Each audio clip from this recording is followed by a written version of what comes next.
देखो प्रेमियों, आज हम इस विषय पर चर्चा कर रहे हैं जो नितिन साहब जी बराबर अपने सत्संग में लोगों को समझाया करते हैं कि सोई गुरु पूरा कहावे, जो दो अक्षर का भेद बतावे, एक छुड़ावे एक लखावे, तब प्राणी निज घर को जावे।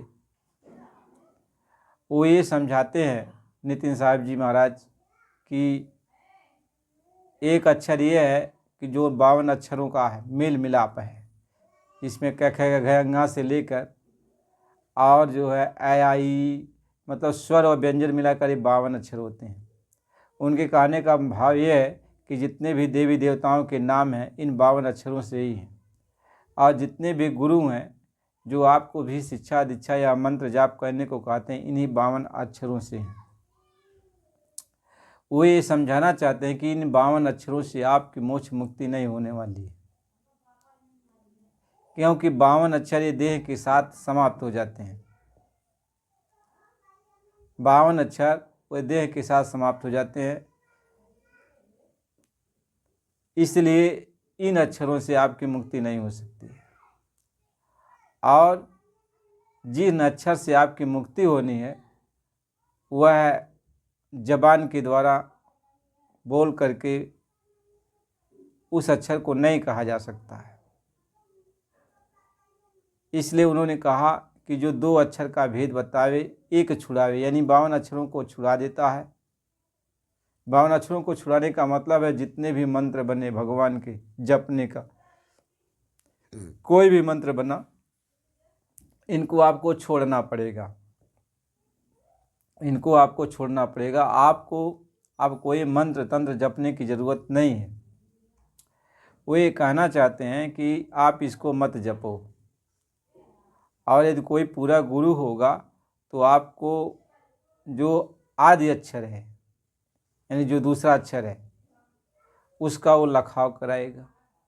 तो सवाल ये पैदा होता है कि वह दूसरा अक्षर क्या है जिसको पूरा गुरु लखाते हैं,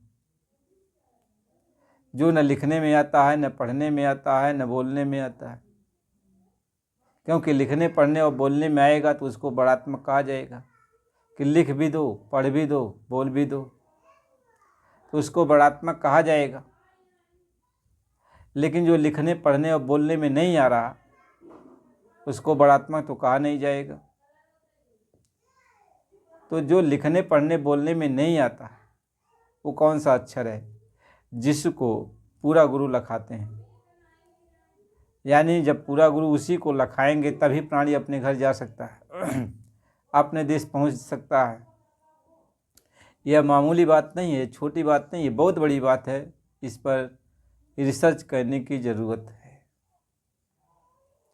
क्योंकि सभी महात्माओं ने ये बात बताई कि बड़ धुनात्मक गाऊँ दो का वेद भेद दर्शाऊँ, बड़ कहूँ चाहे कहूँ अक्षर जो बोले जाए रसनक। तो महात्माओं ने कबीर साहब से लेके नानक साहब, दादू साहब, दरिया साहब, पलटू साहब, रविदास जी, सारे महात्माओं ने दो अक्षर की बात कही, दो तरह की बात कही, दो नाम की बात कही, एक बड़ात्मक नाम की बात, एक धुनात्मक नाम की बात, सभी लोगों ने कही। लेकिन और सभी महात्माओं ने धुनात्मक नाम के बारे में थोड़ा स्पष्ट खोल कर बताया कि मान लो आप ये बड़ात्मक नाम का सिमरन जब बंद हो जाता है तो आपको वो पूरा संत सदगुरु है तो धुनात्मक नाम से जोड़ देता है, यानी जिसको आपको सिर्फ सुनना होता है, पढ़ना बोलना नहीं होता, उसको आप सुन सकते हो। जब उससे वो लखाते हैं, उससे जोड़ते हैं धुनात्मक नाम से, तो आप धुनात्मक नाम को आप सुन सकते हो, जिसको नाम धुन भी कहा जा सकता है। बड़ात्मक नाम के द्वारा पहले बड़ात्मक नाम का जाप कराते हैं, लेकिन बड़ात्मक नाम छूट जाता है। जब अंदर में आपको धुनात्मक नाम से जोड़ देते हैं तो बड़ात्मक नाम की साधना बंद हो जाती है। तो ये तो सभी महात्मा समझाते हैं। इसलिए पलटू साहब ने भी कहा कि निश्चय एक आवाज़ चिराग की ज्योति माही, अज्ञान समाज में सुने और कोई सुनता नहीं। पलटू जो कोई सुने ताके पूरे भाग, उल्टा कुआं गगन में तिसमें जरे चिराग। कबीर साहब ने भी कहा आकाश से अवधात हुआ, आकाशे अवधा कुआं पाताले पनिहार, बिरला हंसा कोई पी वहीं कहत कबीर विचार। महापुरुषों ने तो इस बात का संकेत किया कि मतलब जिसकी साधना करने से, जिसको पकड़ने से आप अपने घर जा सकते हो, जन्म मरण के बंधन से मुक्त हो सकते हो, वो धुनात्मक नाम है। यानी आत्मा की धुन, परमात्मा की धुन है, उस प्रभु की धुन है, प्रभु की आवाज़ है। ये तो सभी महात्माओं ने इस पर इशारा किया। यदि सभी महात्माओं ने इस बात को इशारा किया कि वह धुनात्मक नाम ही है जिसको पकड़ने से जीव का कल्याण हो सकता है, और धुनात्मक नाम की साधना सभी महात्माओं ने अपने अपने तौर तरीके से बताई। यही बात नितिन साहब जी भी यही बात कहते हों कि नहीं, दूसरा अक्षर वो है जो धुनात्मक है, तब तो बात ठीक है। यदि इससे भी अलग वो कोई बात बताते हों तो यह उनको समझाना पड़ेगा। समझाएं भाई कि भाई वो दूसरा अक्षर क्या है कि जिसकी साधना आप बताते हो, जो लिखने में भी नहीं आएगा, पढ़ने में भी नहीं आएगा, बोलने में भी नहीं आएगा। वो कौन सा, यदि धुनात्मक नहीं है तो कौन सा मतलब वस्तु है, वो कौन सी चीज़ है जिसको आप लखाओगे, कौन सा अक्षर है? क्यों कि उसको भी अक्षर ही कहा गया ना, दो अक्षर। यदि कोई और चीज़ होता तो अक्षर शब्द उसको संबोधित नहीं किया जाता। यदि अक्षर शब्द संबोधित किया गया है तो उस अक्षर के बारे में बताओ, आप समझाओ बुझाओ। इसमें छोटे बड़े की बात नहीं है, ज्ञान की बात है, समझने की बात है। यदि आपका ज्ञान ऊंचा है, आपकी समझदारी ऊंची है, आपकी बातें ऊंची है, तो सुनने में क्या हर्ज जाता है? आप सुनाइए, हम लोग सुनने को तैयार हैं कि वो चीज़ है क्या जो संतों महात्माओं के वचन वाणी से मेल भी खाती है, और महात्माओं के जो वचन हैं उस वचन में यदि आपके वचन मिलते हैं तो अच्छी बात है, नहीं मिलते हैं, आप जिस चीज़ को बताते हो तो उसको आप समझाइए, हम लोग उसको समझने के लिए तैयार हैं। समझेंगे, क्योंकि यहाँ सभी लोग आत्म कल्याण के लिए आए हैं।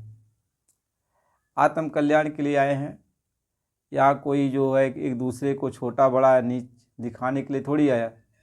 आत्म कल्याण की बात है। आप यदि आत्म कल्याण की बात कह रहे हो तो आप उसको समझाइए, हम लोग सुनना चाहते हैं, सुनेंगे भी, क्यों नहीं सुनेंगे जहाँ आत्म कल्याण की बात हो।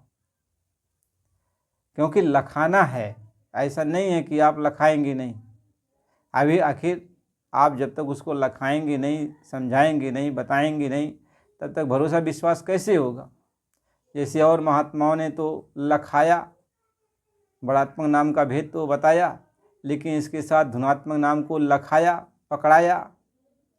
लोग धुनात्मक नाम, बहुत सारे लोग हैं जो धुनात्मक नाम की साधना करते हैं, अपने अंदर उस प्रभु की वाणी आवाज़ को सुनते हैं। बहुत सारे लोग हैं, बहुत सारे लोग हैं, उसकी वो साधना करते हैं। कभी साहिब ने भी अपनी वचन वाणी में लिखा कि साधु शब्द साधना कीजिए, और यही शब्द से प्रगट भई सब, सोई शब्द गहि लीजिए, साधु शब्द साधना कीजिए। तो कबीर साहिब जी ने भी इस बात को कहा कि उस शब्द की साधना करो। शब्द का मतलब वर्ण, आवाज़, उस आवाज़ की, उस धुन की साधना करो। राधा स्वामी ने भी इसी बात को कहा कि कोटि जतन से मन ना माने,